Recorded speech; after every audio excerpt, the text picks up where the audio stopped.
ശ്രീല പ്രഭാതരുടെ അടുത്ത് ഒരാൾ എപ്പോഴും ഇങ്ങനെ കൂടെ ക്ലാസ്സിന് വരും. അപ്പോൾ പ്രഭാതർ ഇങ്ങനെ നോട്ട് ചെയ്യാൻ തുടങ്ങി. 3-4 ക്ലാസ്സിൽ അടുപ്പിച്ച് ഇയാളെ കാണാൻ തുടങ്ങിയപ്പോൾ പ്രഭാത നോട്ട് ചെയ്തു. എന്നിട്ട് ഒരു ദിവസം വിളിച്ചിട്ട് ചോദിച്ചു ആരാണ് എന്താണെന്നൊക്കെ ചോദിക്കുമ്പോൾ പ്രഭാത അപ്പോൾ നീ എന്തിനാ ഇവിടെ വന്നതെന്നൊക്കെ ചോദിക്കുമ്പോൾ അദ്ദേഹം പറയും നിങ്ങളുടെ കയ്യിൽ ഒരു റോളക്സ് വാച്ച് കിടപ്പില്ലേ, അത് അടിച്ചു മാറ്റാനാണ് ഞാൻ വന്നതെന്ന് പറയും.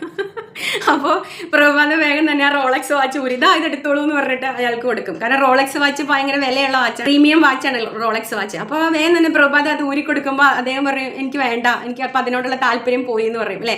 കാരണം അയാൾ ആ റോളക്സ് വാച്ച് മോഷ്ടിക്കാൻ വേണ്ടിയിട്ടാണ് ആ ക്ലാസ്സിന് വന്നുകൊണ്ടിരുന്നത്. പക്ഷെ കുറച്ച് നാള് പ്രഭാതരെ പോലെയുള്ള ശുദ്ധ ഭക്തന്റെ സഹവാസം അനുഭവിച്ചപ്പോൾ അയാളിൽ പരിവർത്തനം നടന്നു. അയാൾക്ക് ഇപ്പോൾ വാച്ചിനോട് താല്പര്യമില്ലാണ്ടായി. അപ്പോൾ അതുപോലെയാണ്. അപ്പോൾ നമ്മൾ സത്സംഗത്തിൽ ഇങ്ങനെ പോയിക്കൊണ്ടിരുന്നാൽ നമ്മൾ പോലും അറിയാതെ നമുക്ക് മാറ്റങ്ങൾ സംഭവിക്കും. അപ്പോൾ പിന്നീട് ആ വ്യക്തിയെ പ്രഭാത തൻ്റെ ഒപ്പം കൂട്ടുകയും അയാൾ ബാംഗ്ലൂർ ചെന്ന സമയത്ത് അവിടെ ഇങ്ങനെ ദീക്ഷാ ചടങ്ങുകൾ നടക്കുകയാണ്.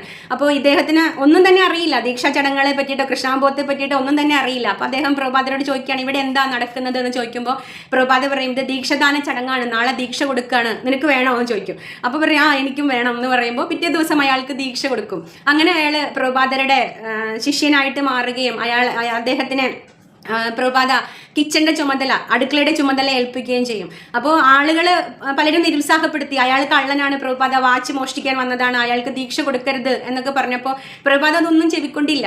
പ്രഭാതർക്ക് അറിയാം അയാൾ എന്താണ് ആരാണെന്നൊക്കെ പൂർണ്ണമായിട്ടുള്ള ബോധ്യമുള്ളത് കൊണ്ട് പ്രഭാത അയാൾക്ക് ദീക്ഷദാനം കൊടുത്ത് പ്രഭാതരെ ശിഷ്യനായിട്ട് മാറ്റി.